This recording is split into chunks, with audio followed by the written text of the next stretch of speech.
On the 10th of May 1996, two groups of climbers were making the push to the top of Mount Everest, the highest peak of the Himalayan mountains, and indeed, the world. In normal conditions, this is a difficult and dangerous climb, but on this particular day, a blizzard is on its way in. A boom of commercial climbers on the mountain means there are more people on the mountain than usual as well, slowing the climbers down. Inexperience from the climbers and commitment to the climb from the experts threatens the lives of 34 people that day. What happened up in the clouds on Mount Everest that May day in 1996, and would everyone make it out alive? Find out this week on Cheeky Tales.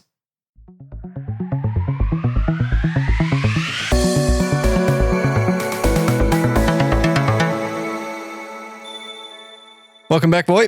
Hey, boy. Hey, boy. Hey, boy. How you doing, boy? Hey, boy. Not too bad. So we'll talk in English from now on. Get rid of the Simlish. How are you doing, boy? I'm good. How are you, boy? Yeah, I'm all right. How was your weekend? I am feeling very tired right now. I played cricket and then mowed. Oh, yes. I played 2 games of cricket today. That's not where I was going with. What? I'm setting you up for why we're here. What's going on? What's going on with this week's episode? Well, it's strange because we've been here before to record this exact episode, haven't we?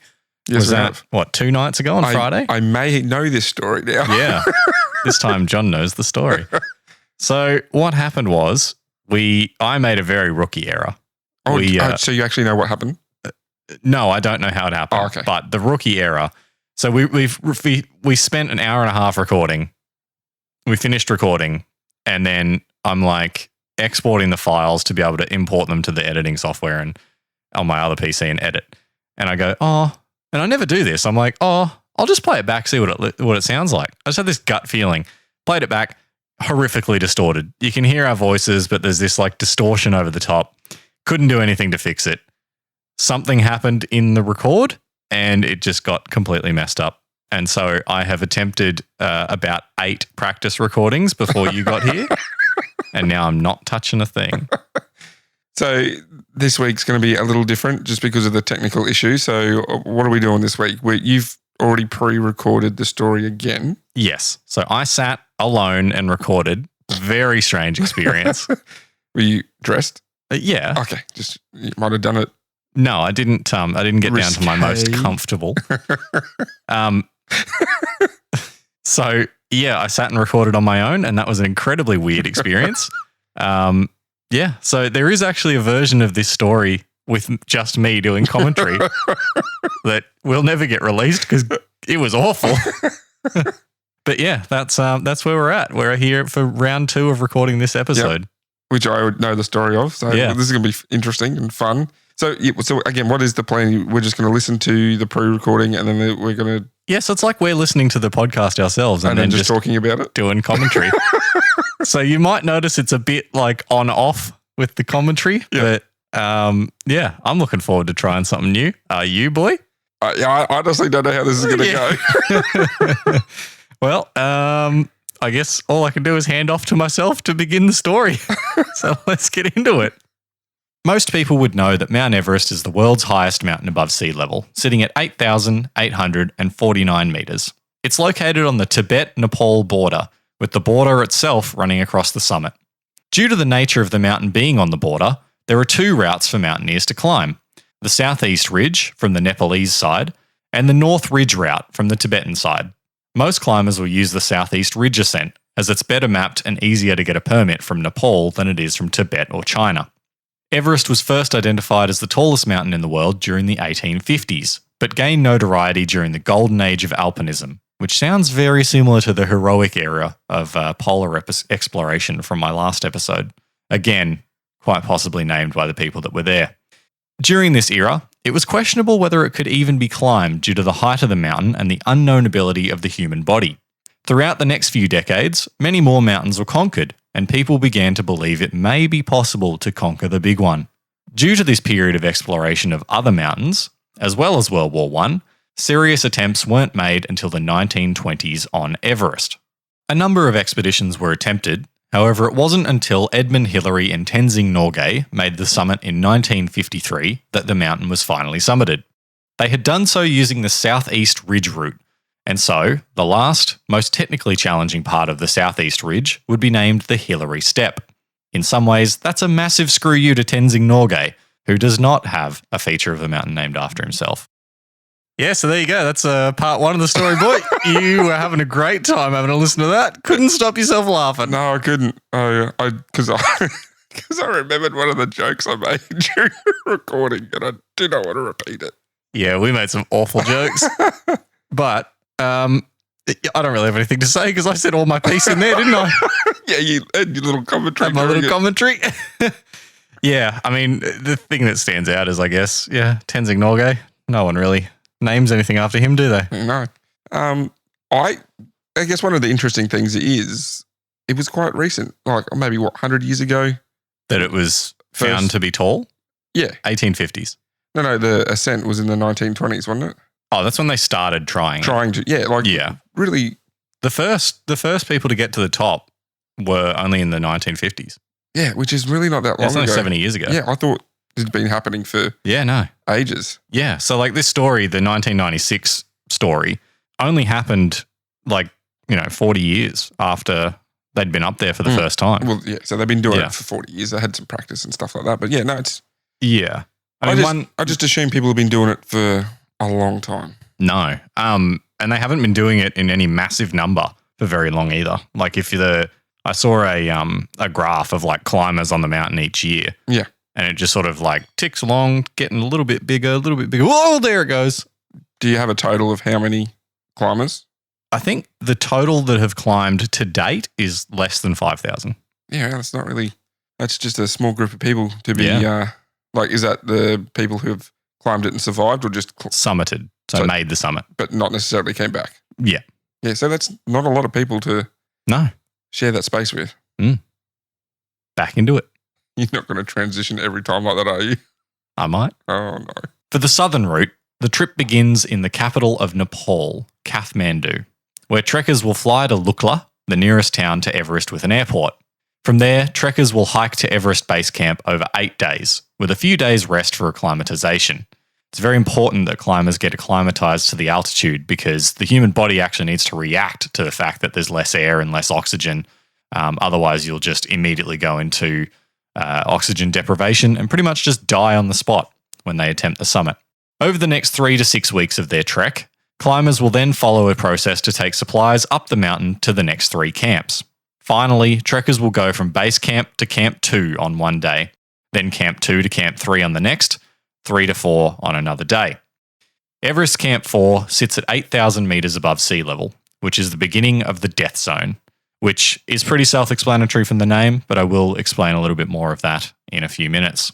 From here, trekkers will attempt to get their final rest before the summit attempt. Death zone. Kathmandu. I think that Sean's doing enough screaming for all of us. This was one thing that we talked about in the first recording, wasn't it? Yes, and it still gets me. I also say tortilla sometimes just to annoy Sean. So, is there another town nearby? So there's Kathmandu, and then you go Kathmandu. You know what's hilarious is you made that exact joke when we last recorded, and I fell for it then, and I fell for it now. Oh, I had to. It's too good not to. Just muppeted me. Nasty boy. Nasty boy. I'm sorry. I as soon as I started saying Kathmandu, I remembered the joke, and I had to get it in there again.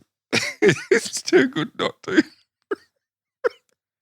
Death zone. So yeah, death zone. Lack of oxygen. Yeah, that's coming up. Didn't you hear me? Yeah. Okay. Couple of minutes. All right. I think it's actually like right now. It's right now. It's been 30 seconds. So the attempt on the summit usually begins at or around midnight and will take up to 12 hours to complete. Due to the conditions on the mountain, climbers want to be reaching the summit no later than 1 p.m, which is why they leave so early in the morning. After 1 p.m, it becomes increasingly likely that climbers won't make it back down before nightfall, where the conditions generally deteriorate to a point where the cold and wind will quickly kill them. Aside from the dangers of the weather and the obvious dangers of the terrain at that height, there is the death zone that I mentioned before. The death zone begins at about 8,000 metres above sea level and is the height at which humans can no longer survive an extended stay without supplemental oxygen. Essentially, the air pressure is so low that there's not enough oxygen to allow the human body to function. You obviously need a certain amount of oxygen. We're used to that at sea level. And so this is the reason climbers use oxygen tanks on the final summit attempt. And the effects of time in the death zone are considered to be the reason for most deaths in high-altitude mountaineering. The effects of the lack of oxygen are the loss of vital functions, confusion, weakness, and poor decision-making. It's pretty clear that these are things you really don't want to have when you're trying to climb the world's tallest mountain after no sleep and multiple weeks of being on this mountain. So I guess you're referring to hypoxia. Hypoxia is basically the lack of oxygen. Lack of oxygen. And it just makes you do dumb things, doesn't it? Yeah. I mean, there's air crash black box recordings from cockpits of people, pilots, I should say, suffering from hypoxia because something's gone wrong, and they're just... Was it the Helios Air one where the plane was just cruising along and everyone's like, why is that plane just cruising along? And it was because they had no oxygen, so they all just passed out. Not even to the point of passing out, like the fact that the plane could be nosediving into the ground and everything's telling them to pull up, this is what's happening, and just because of the lack of oxygen, they're just staring. Yeah. Can't have the process to go, I need to do this to not die, or it's hypoxia is a scary thing. I've heard terrible stories of it. And an important thing to note about it is that you don't really know that it's happening to you. You've got no idea. You just someone has to either tell you or you die. Or you get oxygen. Yeah. There's no in between state. And Mount Everest is not a place you want to have that confusion and... No, it is not. Because... Especially in the last bit, yeah. I'm sure it's not just a smooth path up to... No. Not like Kosciuszko that's got a walkway that goes to the top. I mounted Kosciuszko, and that's... mounted it. Got on top. And I stood there. No, Kosciuszko is the easiest. It's basically a walk. Yeah, it's a path that goes There's to the top. It was a road at one point.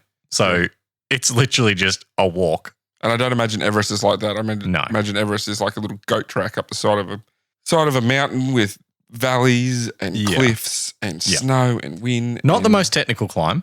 Okay. But it is difficult. Do you know what the most technical climb is? No. I want to say K2, but I don't think that's true. Oh, yeah. I forgot about K2. I actually don't know where that is. Is that part of the seven? No, not seven. Not one of the 7 summits. That's the highest peak in each continent, isn't it? Yep.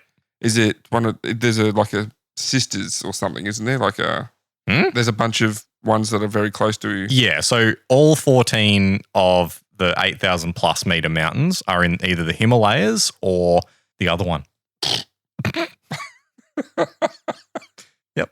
Back into it. Oh, don't say that. Back into it. So what was going on in 1996 that made this different to any other year?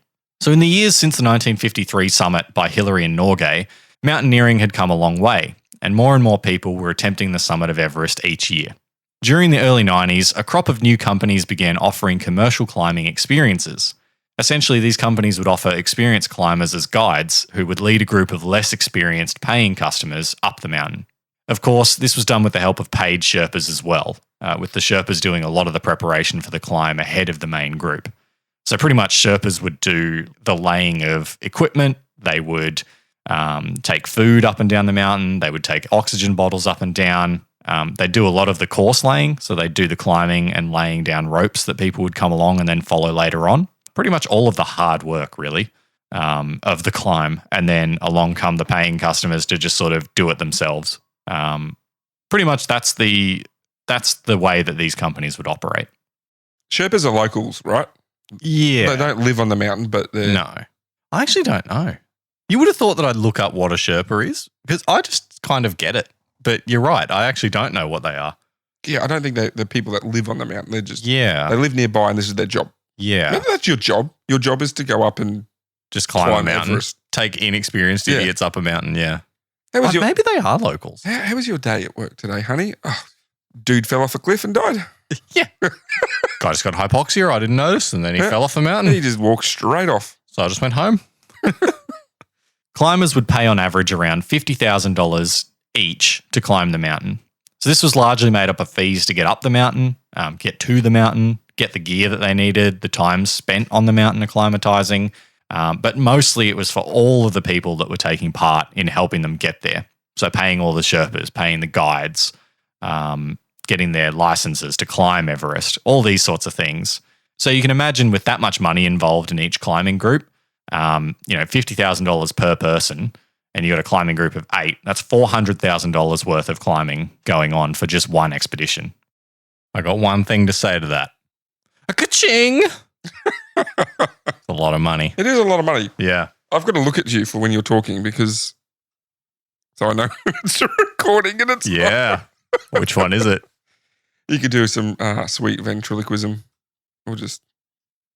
In 1996, there were 2 groups in particular that decided to ascend the summit together on the 10th of May. One group was from a company called Adventure Consultants, which was led by Rob Hall. Rob had started the Adventure Consultants company in 1992 and had pioneered the commercial climbing model on Mount Everest. He and his company were considered the leaders in the market. So this is a guy who has tons of experience climbing. He has started a company to try and get people up the mountain, giving them the experience for a much, with much less experience buy-in. A very serious guy, very renowned in the industry. The second group was from a newcomer to the industry, Mountain Madness, which has a much better name, and was led by Scott Fisher. Scott had only started the company that year, and this climb was to be the first with paying customers for the company. Radical! Mountain Madness! Yeah! Great name. Love it. Love it to bits. Second time we've made these jokes. Love it. It's still funny. The commentary that I cut out was that Scott Fisher, hot boy. Just like right. James Hunt. Yeah. Blonde hair, blue eyes, movie star, good looks. That's what they all said about him. Madness. Mountain Madness. Radical. Do this and then we'll ride down the mountain on a snowboard and jump in the surf. I'm sure he was he married? Do you know? No. Wasn't married? No, I don't know. Oh, okay. I'm sure he was a hit with the ladies because, movie star, good looks. Yeah. He owns a business, Mountain Madness. Yeah. Let me take you up, Everest, baby. So he might have owned Mountain Madness. Not good with the money. Oh, really? The company struggled a bit, or he just spent it on stupid things? The company was brand new. He just wasn't great with money. Yeah, okay. So he had to start a business. Was he good at climbing? Yeah. Okay, well, fair enough. Yeah. I mean, it's good enough to start a company, I suppose. So Hall and Fisher were actually friends, but there was obviously a competitive nature to their businesses, and despite working together on the mountain that day, there was sure to be some drive to beat each other. Obviously, you've got these 2 companies that are vying for this new market, only a few years old, one company doing their first ever climb. You're going to want a good experience for your climbers because getting that good experience is going to mean more climbers the next year. Both companies' expeditions started out with 8 clients. However, both had a client decide not to make the final summit push before the 10th, leaving 14 paying customers between the 2 groups. In total, there would be 34 people climbing together that day, with a collection of Sherpas and guides also climbing from both companies. There was even 2 journalists making the climb, one with each company, who were doing stories on how commercial climbing was changing the way that people made it up Everest. So yeah, that's your groups. You got 14 people paying and a buttload of extras. Something you said was interesting. The commercialism of it was brand new for the time. Yeah. I guess those companies still exist. Yeah. That still happens now, yeah. Mainly like is it whatif.com? No, that's a booking company. What's the one? Oh, Red Balloon. Red Balloon would be kind of like that, wouldn't it? I think so. But they kind of... Red Balloon is like you go to Red Balloon to book with those people. To find Mountain Madness and stuff like that. Yeah, okay. Radical. That's something I didn't think of last time was that this was new. Like this adventure experience kind of company, I guess. Well, so I said that Adventure Consultants were like the leading people in the industry. They were only 4 years old. Yeah, right. Yeah, so this whole industry, 4 years old. And yeah, well, I know these companies were solely based around Mount Everest. They didn't do any other... I honestly don't know. Okay. I would assume not, considering the amount of planning and time it takes. But yeah, I mean, considering you can only really climb Everest for about 2 months a year, Really? Yeah, you can climb it in the spring and in the autumn. So they work for 2 months and then have 10 months off? I guess.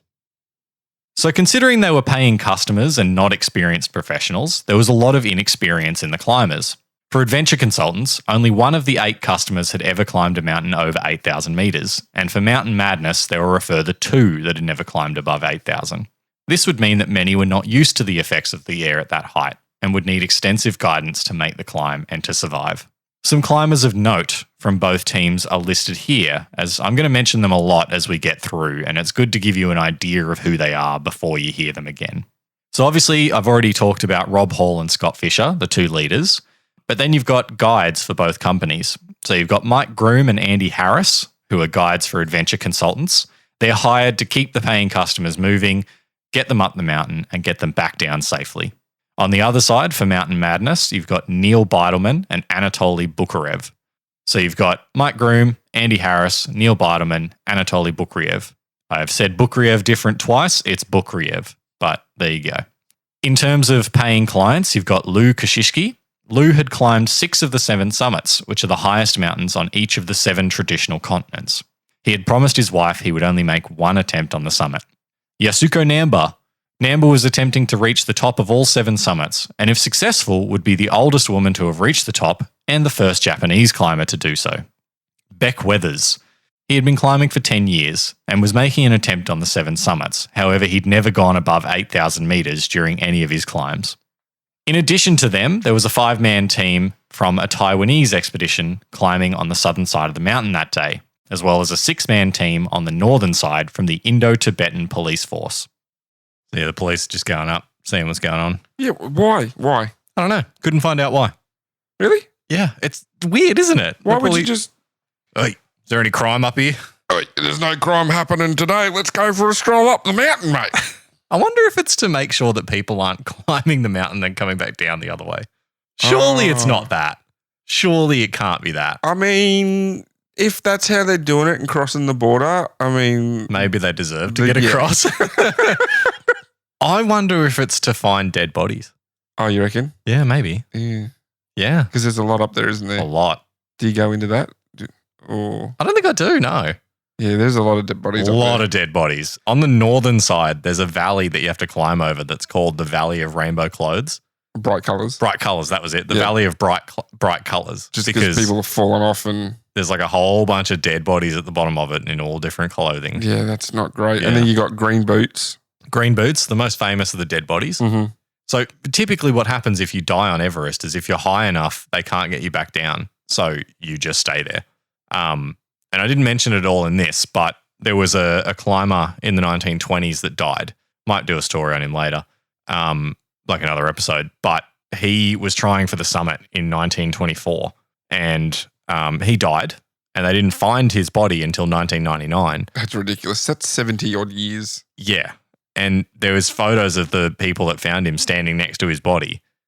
And I'm not going to put them on socials because it's a dead body, but it looks like he just died yesterday. It's really weird. Yeah. The skin's all still normal. He's still got all his hair and everything. We've had a dead body on our socials before. Have we? Yeah, the skeletons in the lake were real. True. I still can't believe that. I cannot believe that in a movie they put actual skeletons in a lake with a person. It was cheaper. I know it was cheap. It's still gross. And they didn't tell the actors. No. Gross. Yeah, that's probably, apart from the whole it being very dangerous. Yeah. I don't think I want to climb Everest because I don't want to see the... a lot of dead bodies. You'd have to see them as you're climbing, right? There's no way you could make the climb without seeing them. Yeah. They're just there. Like they're just off the side of the path that you're walking along. They're like in little cavelets and stuff. Yeah, Yeah. I'd say it's 50-50 why I would never want to climb Everest, just because it's dangerous, and the other half is... Yeah, I don't want to see dead bodies. Especially if they're not like they're that fresh. They're not like skeletons. Well, they're not fresh, but they've been preserved in the cold. And, that's not for me. No, thank you. Not thank you. As part of the final preparation, both groups decided on a turnaround time of 1 p.m. This time needs to be set as the deadline for climbers to make the summit. Otherwise, they would turn around and head back down the mountain. This time really needs to be set in stone for safety. as climbers only have a limited oxygen resource. And as the day gets longer and the weather gets worse and worse, lower temperatures, higher winds, and then, of course, darkness setting in, it makes climbing very, very dangerous if you don't have a turnaround time that you solidly stick to. So essentially, if they haven't made the summit at this point, they need to turn around, walk back down the mountain. So that's it. That is the situation in 1996 that led up to the 10th of May. So you've got all your players in place, all the plans are laid, all the work's been done to get up the mountain. Oh, too spooky. It's just the way you said darkness. The darkness. It comes for you. Blah, blah, blah. The darkness. I don't know what that is. That's meant to be Dracula. It's meant to be Dracula. Blah, blah, blah, blah, blah. I've come to drink your blood. The darkness. There you go. I got it. You loosely got it, mate. That's pretty loose. Well, before we continue, I think we've got to really emphasize the point that the 1 o'clock turnaround is very critical. Yeah, I think that's really the key point in all of this is that they had to leave at 1 p.m. If they were not, they had to stop and turn around at 1 p.m. if they were not done. It's kind of like when... there's more than one reason. You've got... Yeah. I was trying to think of a funny thing to say. Yeah, you got light conditions, the darkness. Oh, so spooky. The oxygen supply. Oh, yeah, that's one thing I didn't mention. And the, I guess, weather conditions. Like, I don't know if you've ever been out on like Moreton Bay or anything like that. You get out there early morning, it's nice and calm. There's no wind. And then later in the morning and even into the afternoon, the wind picks up and the conditions get worse. So I'm assuming it's going to be same on the mountain. And hence, like you said earlier on, they leave at 12 and climb up there and... Off they go. Yeah. But yeah, I mean, very much so. Yeah. The weather is the main thing. Yeah. The weather can change really quickly up there at night. So yeah, that's why the 1 p.m. is so solid. How do they... Oh, I'm assuming they get like weather updates over radio at like the Base Camp 4 and stuff like that, right? Because they wouldn't have like... Yeah. Nowadays they've got like... Would you have phone reception up there? No, I wouldn't think so. So you wouldn't be able to even get like weather updates on a phone or anything like that. Yeah. It'd still probably be very much radio orientated. Yeah, I think a lot of it is from the base camps. Yeah, right. So they'll be able to radio up and say, hey, look, there's a storm coming. Yeah. So you know that 1 o'clock turnaround you got? It's actually now like 11:30 in the morning. Maybe like, turnaround. Yeah. Yeah, and then the other thing is other climbers. They'll just be like, bloody right. cold up here. Yeah, right. Yeah.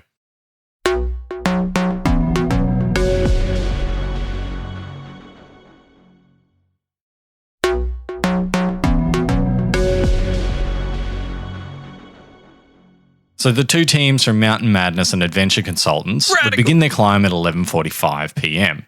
This was standard. It would allow them to make the 12-hour climb to the summit with plenty of time to return before sundown that evening. The lead Sherpas for both expeditions were sent ahead to fix ropes on the more technical parts of the climb, known as the South Summit, which sat at 8,750 metres above sea level, and the Hillary Step, which was 40 metres higher at 8,790. So they're like right towards the end. There's maybe 100 metres of climbing, 50 odd, left in this climb. The Hillary Step especially is famous for its difficulty, at least on the climb. It's essentially like a solid rock face that they had to climb up and over in order to get up to the next level of the climb. I was going to ask, when you say technical, do you know, can you explain that any further? Or yeah, so for the Hillary Step and the South Summit, they're both things that you can't really get over if you don't have massive amounts of experience without like ropes to climb up. Right, so they're pretty much climbing up a rope to get over. Yeah, so the Hillary Step is literally just like a big hunk of rock that they have to just kind of get up and over. Yeah, okay. And it's like a sheer wall. There's no way around it or anything? No. Interesting tidbit about the Hillary Step though. In 2015, there was an earthquake and it is no more. Oh, is it gone? Yeah. So it's now more of the Hillary Staircase, they call it. Oh, okay. Yeah. So it just dislodged? Got shaken to bits, big rock fell off, and now it's just like a kind of smooth walk up.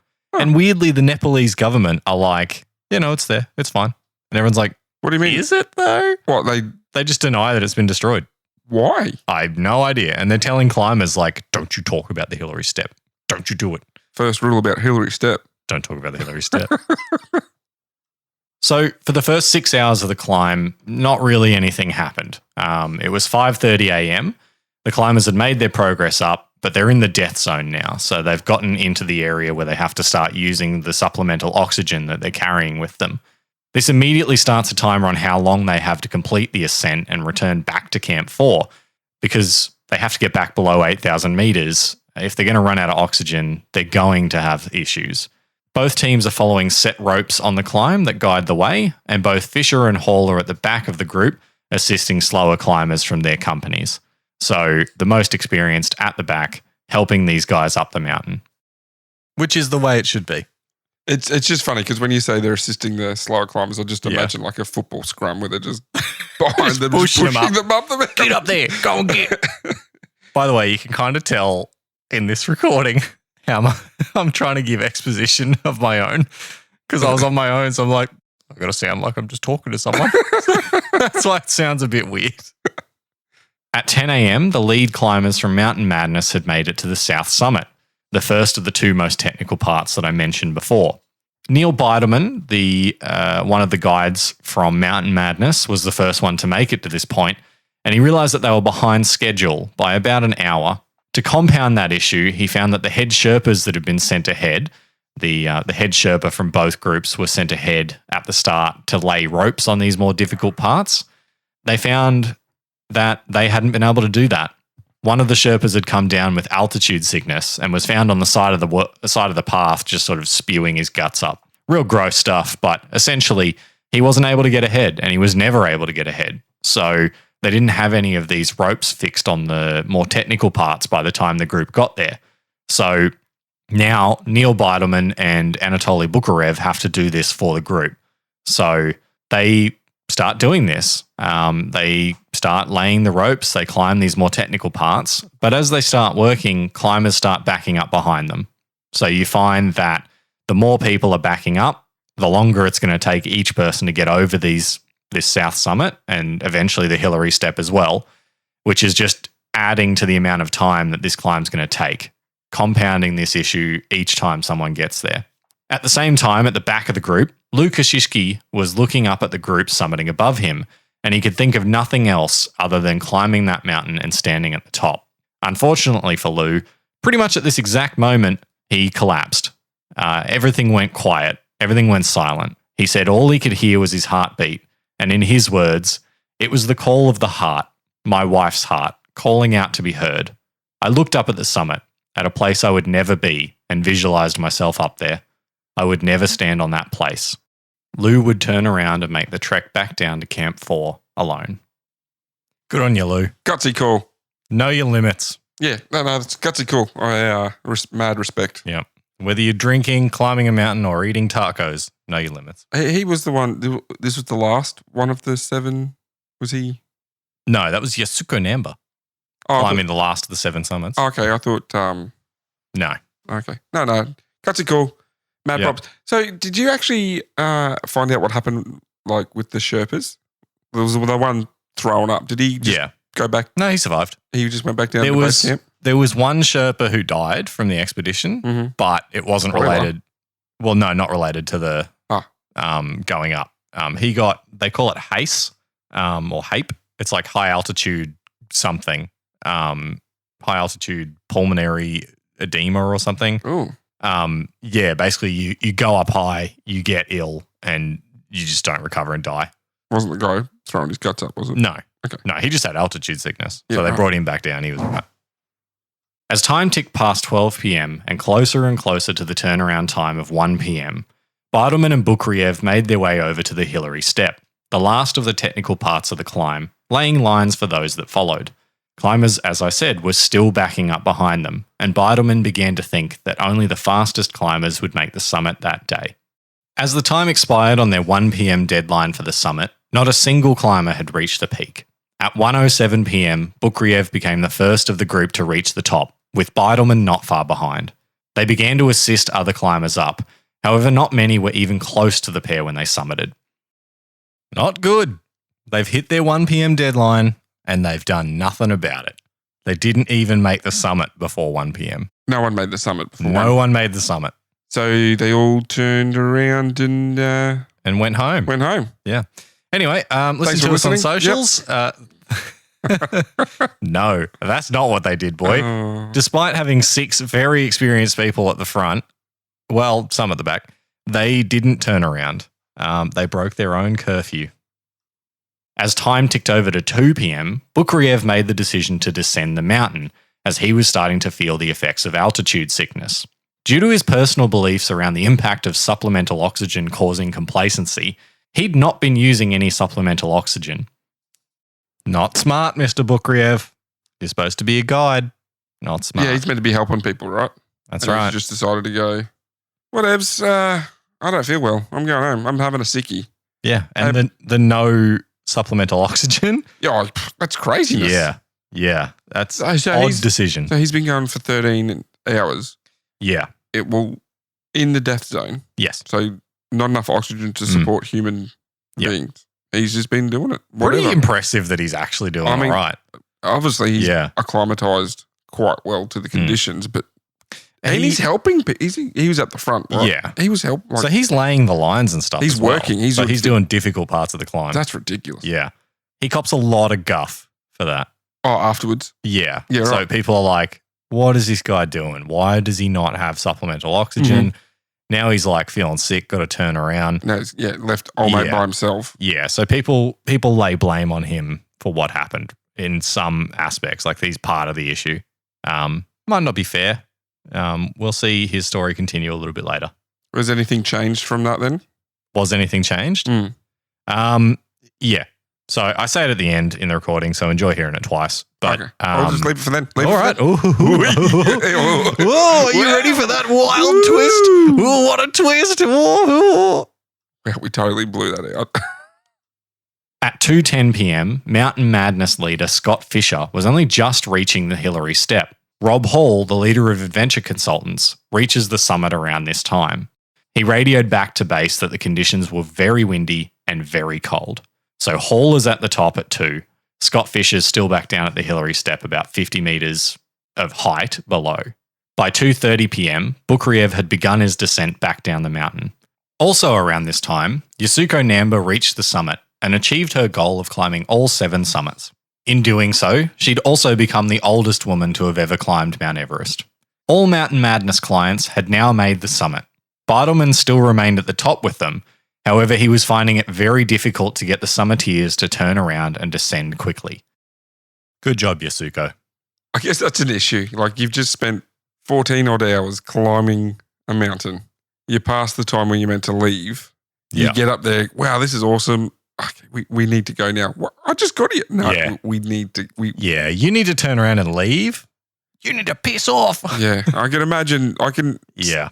Obviously, I see both sides, right? You've got this deadline to make it back safely. Yeah. But again, you've just spent all this time climbing. You want to enjoy it a bit, right? It's very easy for us sitting here to be like, oh, yeah. You just turn around and walk away. Yeah, no. You've spent $50,000. True. This is your shot at the top. Yep. It's been very days. Easy. Yeah. It hasn't just been 14. It's been 14 now since you left base camp 4. Yeah. It's been days journey. You've been up there for months on the mountain. Yeah. Probably about 2 months. Yeah. Very easy for us to say it. That's your 2 minutes. Let's go. Yeah. On your bike. Ride that snowboard back. A bike would be a quick way down. Yeah. Probably not safe. By 3:10 p.m., Bartleman had finally convinced the Mountain Madness group to descend. Despite being 2 full hours past the turnaround time, Scott was still making his way up the mountain. Other members of the Adventure Consultants team ran into Rob Hall and Doug Hansen on their way down. Doug Hansen was another client of Adventure Consultants. When ordered to descend, Doug Hansen shook his head, gestured to the summit, and continued climbing. Rob Hall refused the offer from the Sherpas to assist Hansen and continued on with them. So these 2 experienced guys, Scott and Rob, who are meant to be the leaders of these expeditions, are both still climbing towards the top at 3:10. That, to me, is insanity. This is poor decision-making by the leaders of these groups. Yeah, it really is. I'm glad you agree with yourself. Good input, Aaron. Thanks, Aaron. Yeah, massive red flags. Yeah. I know it's your company and you want to be good for your company. I don't think that's something we went over last time. Mm. But you said earlier there were journalists I wonder how they portrayed. Yeah, I don't think it was a great article. Yeah. Yeah. No, but the journalists were there to sort of write articles about commercial climbing. And so there was a lot of incentive, let's say, for to get them up there. Yeah, to get them up there and to get them up there experiencing it well. Probably contributed to the poor decision making, would you say? I would say, yeah. One of the journalists is actually quoted as saying, "I'm pretty certain that my being there was a negative thing for this whole thing." Oh, at least they understand that. Like, yeah. He's not like, "Oh, that was bad, wasn't it?" Yeah. As the Mountain Madness group reached the south summit, Beidelman started to notice a storm brewing below them and realized that at best they would be entering poor visibility and high winds, and at worst, a full-blown blizzard. In interviews with him that I saw, he states that this is the first time he felt genuinely concerned and the first time that he felt they were in real trouble. He also recounts that at this point, oxygen supplies had run low, and at that point, a client collapsed. The first client collapsed in their group, Sandy Hill. She was given a pep-up shot, which was said to be steroids, but I think it was like adrenaline or something. And she would have to be dragged down the mountain by Beidelman. Surprisingly, despite being the first to collapse, Sandy Hill would survive. So she went on to make a recovery and managed to make her way down the mountain. At 3:40 p.m., Scott Fisher has finally made the summit. This is 2 hours and 40 minutes after they were supposed to turn around and head back down. Following him, potentially as late as 3:50 or 4 p.m., was Doug Hansen and the Adventure Consultants leader, Rob Hall. So Sandy Hill's kryptonite is Snowy Mountain. Yeah, apparently. There you go. Good job. Took me a minute to get that, but that was good. Thank you. Yep. Bravo. Golf clap. So you've heard this story already. Yeah, and it's like when I mentioned the weather earlier, like I'd heard this story before and I knew something was coming. You still shook your head at the fact that they were getting up there at like 3:40, 3:50. I mean, come on. Like, they know that there's that 1 p.m. turnaround time for a specific reason. Yeah. And they set it. They were the two that were like, yeah, let's do 1 p.m. 1 p.m. is a good safe time. And yet they got to 4 o'clock and they've still... By this point, they should be halfway back down. Yeah, they're just getting to the mountain now. And it's 4 o'clock. It's 3 hours later. And they still just get to the summit and just go, we're just going to chill out here for a bit. Yeah. I think they did actually turn around pretty quickly. Oh, okay. However, it's still 4 p.m. and you're just getting there. Like you said, what are you doing? What was it, 12 hours to get? 12 hours to get there? Or should be 6 hours to get back. Okay, yeah. So 12 hours to get there. So it gives you a 12 o'clock time. 1 o'clock's the turnaround time. You have your 1 hour to enjoy your view and 6 hours to get back. Yeah. So they should be halfway. Yeah, like you said, I'm still shaking my head. I don't believe it. At 4:15 p.m., Rob Hall and Doug Hansen had made their way back to the Hillary Step and were spotted by one of their lead guides, Mike Groom. Mike gave them the okay gesture with his hands, so sort of like a thumbs up or the circle with the fingers up. Gives them that sign because he wants to check in on them. And Rob responded to this in kind, saying, "We're all good." Despite this, 15 minutes later, Hall would radio in that they'd run out of oxygen and needed some to be immediately brought to them from Camp 4 for rescue. Things are obviously starting to change very quickly at this point on the mountain, and everyone's still on the summit. We're going to struggle. Yep. That's all I got to say to that. That's all we need to say. Yep. Keep going, boy. I will. We're fast forwarding now 3 hours. So everyone's still on the mountain at this point.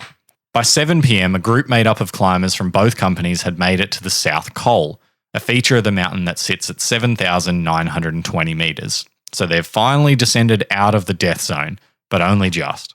This group contained Mike Groom and Neil Beidelman. However, they were the only professional climbers amongst the remaining clients. So this is Mike Groom and Neil Beidelman, one from Adventure Consultants, which is Mike Groom, and one from Mountain Madness, which is Neil Beidelman. By this time, the storm's hitting in full force, and the team were not just affected by the cold and wind, but also a full loss of visibility. This meant they couldn't navigate, and on either side of the path they were walking on are drops.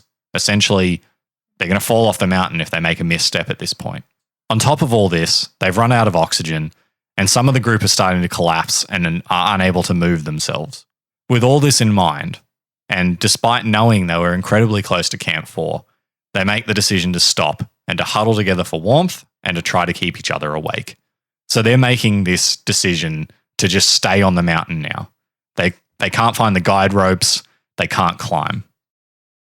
Scary stuff. Yeah, it would be quite scary in that situation, wouldn't it? No visibility. Yep. The spooky darkness. It's cold. All the ghosts windy. Are out. The boogeyman. I mean, what do you do in that situation? What would you do? Would you huddle together and try and stay warm and wait out the blizzard, or would you just keep moving? Jeez, I don't know, because it depends how hard it is to keep moving. So the thing that I really need to stress is that they were on like a ridge. Yeah. So if they step off the path too much, they just fall into their death. Yeah, right. So yeah, like that they made the call to sit and huddle because one, the death fall, and two, some of the group were just not able to move anymore. Yeah, I forgot you said that. Like that's just so strange to me that just you can't move. Like being that cold. Yeah, that cold and that tired. That you just can't move. Yeah, because this is what did you say? It was 7 p.m.? This is 7 p.m. now. Yeah, 7 p.m. now. Which is how many hours after they started? They left it like pretty much midnight. They left at midnight, yeah. So 15 hours later? Yeah. It's a long time. That the maths? Yeah. And you got to remember, like, it's also they're tired from previous days climbing too. True. Yeah. It's not just they're completely refreshed and recovered. When they eventually move again, they actually, in one of the things that I saw, they were like, yeah, we had to tell people just crawl. If you can't walk, crawl. Just move, yeah. Yeah. But yeah, scary stuff. Like, let's just huddle up like penguins and make this. I would assume that would be the worst thing to do. I know what you said is like there's a cliff face and a wrong step would mean a fall, but just being still in the cold, like I just imagine moving and keeping warm while moving would be ideal. You would, I guess. I don't know. I'm not a mountaineer. Neither am I. For 3 hours, that group huddled together in the dark and cold until at 10 p.m., the storm, which as I said was a full-blown blizzard, had finally broken for long enough for the guides to get their bearings so they could see some other peaks and they could go, right, we know where we are, we know where we've got to go. And then the storm clears further and they can see Camp 4, which is just 200 meters away from where they'd been huddling. So they're within 200 meters this whole time. The 11 climbers that were huddled together had a chance for survival. However, 2 of them were completely incapable of moving, and 3 other climbers decided to stay with them to shout for help when help arrived. Groom and Beidelman would lead the others to Camp 4 and the relative safety of the tents there. So they're the first ones back, aside from the ones that left early. Yeah, right. Yep. They, Mike Groom, I was going to say, just have to be a difficult decision to leave people. Yeah. Yeah. Like, these guys are not well. We have to leave. Yeah. Not something I want to. No, I don't want to have to make that call. No. Mike Groom, in an interview that I saw with him, he was like, I got in the tent. I remember them pulling ice off my face, like snapping ice off my face. Jeez. And then putting sleeping bags over me. And then I blacked out. Yeah, to get warm. Yeah. I just slept. Yeah. Wow. And in the meantime. You see that in the movies, like. With people being cold and they've got like ice on there. Like, that actually happens. Yeah. Like ice forms on your face. Yeah. That's crazy. In the meantime, Anatoly Bukriev was at Camp 4 when they arrived, having already descended the mountain when he had no oxygen earlier. After helping them into the tents and tending to them, he left to mount a rescue attempt on those that were left at the South Col. He did this alone. This is quite heroic. He went out into this blizzard on his own, trying to find these people when they had no idea where they were. They just know they were sort of 200 meters away.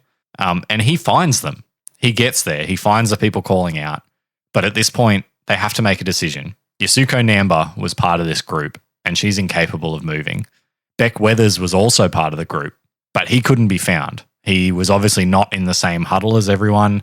Maybe the snow's coming over him. They can't find him. So they have to make the harrowing decision to leave those 2 at the site, essentially leaving them to die. This is the last people to get back to the tent before morning breaks. So now you've still got Rob Hall on the mountain. Doug Hansen's up there. Scott Fisher's out there. You've got Yasuko Namba and Beck Weathers all still out on the mountain.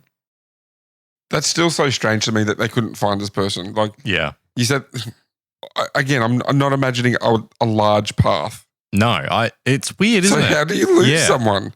Yeah. And I'd say they're wearing bright colours because... Yeah. Like, it's dark. Oh, yeah. Okay, fair enough. I would imagine that he ended up with snow all over him. Yeah, right. Yeah. I don't know. It's weird, isn't it? But yeah. Yasuko Namba, still out there. Sad. Like today, still out there? No, I don't think so. Oh. We now make it to the 11th of May. So we've gone through the night. Bukriev's made it back. At 4:45 a.m. on the 11th, Adventure Consultants leader Rob Hall calls in to base. He's survived the night somehow at the South Summit. However, he's lost Doug Hansen. Doug Hansen has just disappeared. The theory is that he fell off the side of the mountain during the night while attempting to descend. He still hasn't been found. Nobody knows where his body is. So he's the first confirmed death on the mountain.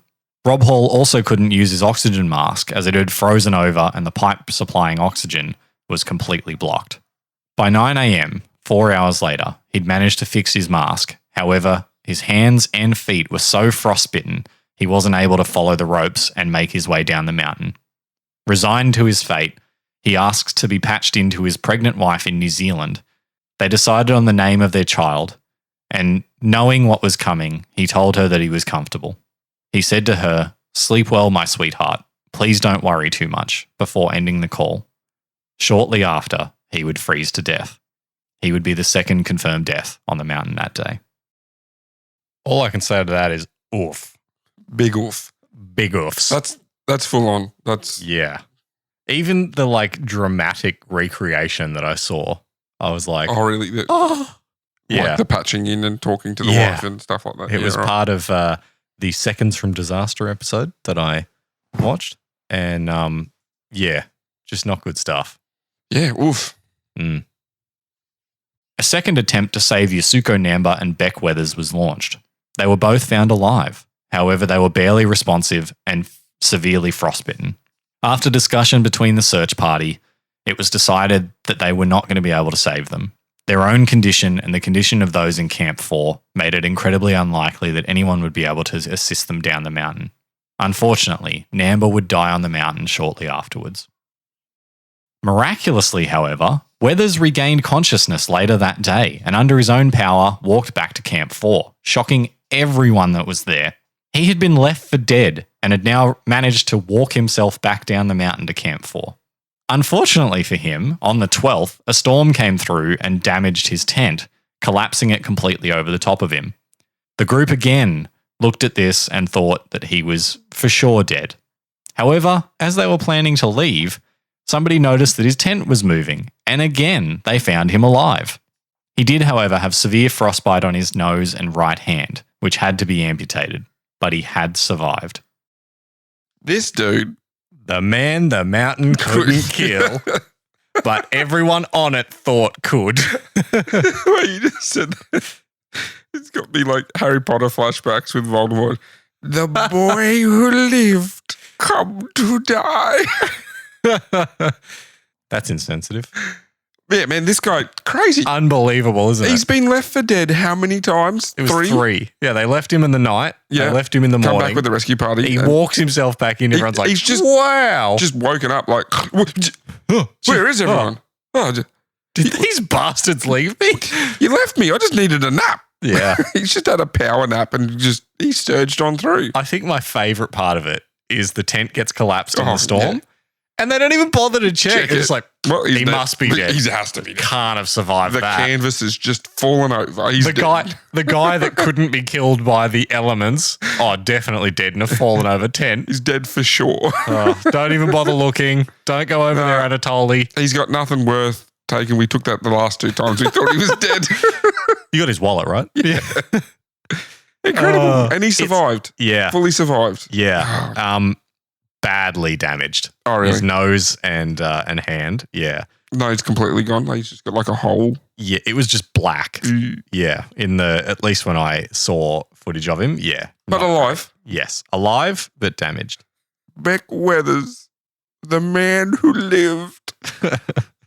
Just Mountain Madness leader Scott Fisher would be found by Sherpas some 400 meters above Camp 4, but was unresponsive and barely breathing. Again, they had to make the decision that he would be left there, and he would die on the mountain later that day. In total, 8 people would perish on the mountain that day. There were 5 from the Mountain Madness and Adventure Consultants group, along with a further 3 who died on the northern side. At this point, it was the worst day that there had ever been on the mountain, with the most deaths in a single day. Strangely, 1996 was actually a below average death year for the mountain, with only 1 in 7 people attempting the summit dying, which was much better than the 1 in 4 that normally died. But still, it was the worst single day, and 1996 is known as one of the worst seasons on the mountain. Terrible, terrible, terrible happenstance. But did you say Moth? I did say Moth. Moth. It was the Moth people that... Yep. I speak good word. Before you laugh at me too much, 1 in 4 people that climb the mountain die. Yeah, that's the reason. Yeah. That's the reason I don't want to do it. Yeah. I don't want to. What's the statistics like today? Do you know? Better than that. Okay. But still incredibly dangerous. Yeah. I think since this, there's been 2 worse days on the mountain too. Yeah, right. There was one in, I think it was like 2011, maybe 2014 as well. So why is this the most? I think this one is just because this one's so famous because of all the stuff that went wrong that was preventable. Oh, okay. And the storm as well. I think the other days that have been bad are like some of these elements. Yeah, right. But this one, and it was the worst at the time, so people remember it. There are some theories as to why Rob Hall and Scott Fisher made these decisions, why they didn't turn around, why they just kept pushing for the summit. So the leading theory around this is hypoxia. Essentially, they have less oxygen in their body. They start having effects that cause them to be confused. They are weaker. Essentially, everything that you don't want when you're climbing a mountain. And all of this leads to poor decision-making and an overestimation of your own abilities at the time. Particularly Scott Fisher. His lead Sherpas were said to claim that he'd been making some strange requests and strange comments on his way up and down the mountain. One was that he wanted to unclip himself from the guide rope and jump off the mountain. And another one was that he wanted a helicopter rescue, which anyone would know is impossible that high. Nobody had ever been rescued off the mountain above base camp, the first base camp. So for Scott to ask this, he was obviously not in his right mind. When they found his body, they also found that he'd partially stripped. So he'd taken his upper body out of his clothing, which is a very common side effect of hypoxia. So that's one of the theories as to, how this event occurred and why these decisions were made. Obviously, contributing to this is the poor planning of the lead Sherpas being sent on their own. One of them going down meant that they couldn't do any of the rope laying that needed to be done. So there you go. You immediately have a backup caused by these things, and everyone's going to take longer and longer to climb the mountain. On top of this, you've got the competition of the 2 companies. So you've already got hypoxia. You know that your business relies on making it up the mountain with your clients, and your competitors right beside you. That's another theory as to why these 2 made these decisions to climb as they did. Finally, there is Bukriev. A lot of people give Bukriev a lot of blame for what happened. He was meant to be the leader of the team. He was meant to guide these people up and down. He was the most experienced, and for some reason, he didn't like using oxygen, so he had to leave. Keep in mind, though, he left a full hour and a half after the turnaround time. He's not the one making the decision on this turnaround time alone. There's a full group of people that are making these decisions to stay there. And then after everything's done, the climbers make it back to Camp 4 and say there's still people out there, and the first thing he does is head back out. I think he's been treated pretty unfairly by those that claim that he's had a contributing factor to these deaths. And the storm. I forgot to mention the storm in the theories bit. Oh, yeah. Because that's pretty obvious. Yep. Well, that's it, boy. Thanks, boy. Thanks for telling that. It was still interesting the second time round. Yeah, it's a lot more fun for me the second time round because I'm not reading. I preferred this way, actually. Oh, really? Yeah, I don't know. Just a little bit of background commentary on our episodes. Yeah, right. Yeah. No, it's very good. Thanks for that. And people still do it today, which is like they know how dangerous it is. Do you know how much it costs to do it today? No. So you didn't look that up? No. Shit planning, shit research. All right. Rip into me then. You got your phone there. Do a Google. What I do know is that... Does a Googles. What I do know is that all guides have to have supplementary oxygen now. Oh, yeah. That was not something I mentioned No. that I thought I had mentioned. Because you said that was the thing we were going to leave for later. That Yeah. never. So what was it? It was because old mate Bukriev went up with no oxygen. Yeah. I guess what is it, a law now or whatever? All guides have to have supplemental oxygen. Yep. So it's 28,000 to 85,000. Okay, so it's really not that much difference in price. Some are cheaper and yeah. So if you want to be a risk taker, it's 28,000. Yeah. With Mountain Madness. Okay. I take it they're still not in business. No, considering their leader died, yep. I'd say no, they're not. Okay. Yeah. Anyway, good times. That's the new style episode for this week. Second new style episode. In a row. Next week, I look forward to the clown episode where we're dressed as clowns. What's that going to change? No one's going. Nothing really. No one will know, but it's just for you and I. Yep. Maybe it'll be a little bit more fun.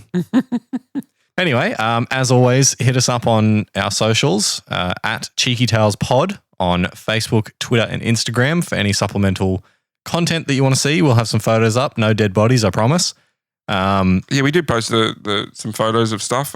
We've also got a link tree to some videos that we've discussed. It was at James Hunt's interview. James Hunt's great interview. And both videos of James. Yeah. James Bull. There's a third one. What was the third one we put up? Oh, I don't know. Was it the spinny helicopter rescue? Yes, it might have been. I know she got seriously injured. Still cracks me up. Still funny. Yeah. Speaking of the socials, go to the ones that Aaron just mentioned. And if you could just give us some feedback, we'd appreciate that. Would love some feedback. We just recently had a listener from the old England. Sunny England. Contact us and just said, hey guys, listening from England.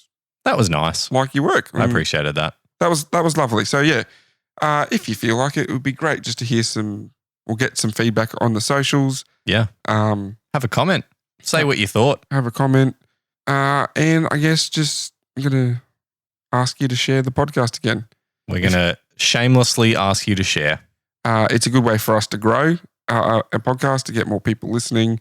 If you know anyone who you think might like it, who would like some interesting stories, if they like Mount Everest, share it with someone who likes to mountain climb, because I do know a lot of people like to go out for a weekend walk.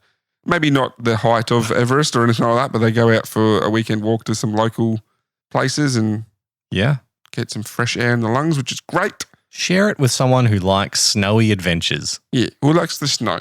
Yeah. But yeah, in all honesty, if you could, that would help us out a lot. Get our listener base to grow. And also, while you're at the socials, if you've got any ideas. Yeah, we'd love to hear your ideas for episodes. For a cheeky tale. Jazz, the Captain Cook episode is coming. It is coming. It's just a lot of his life needs to be researched. He's done he might have done a little bit. He did a little bit. He actually did a lot, didn't he? A lot of bit. Yeah, right. Yeah. All right. Well, let's wrap it up, boy. All right, thank you, as always, for listening, everyone, and we hope to see you next fortnight. Yes. Thank you for listening. And just one final thought. Thank you for your work, boy. This has been difficult on you. Thank you. This week to get this episode out. So, yeah. Appreciate you. I just come and record. You do all the editing and most of the social media posts. So I appreciate all your hard work you put into this podcast, boy. Cheers, boy. Thanks for listening, everyone. Be my episode in 2 weeks. What was this topic that you said you're going to do? I'm going to do King Henry VIII. Nice. So the guy who loved food and beheading wives. And killing wives. Yep. So we'll catch you then. Talk to you then. Bye. Bye.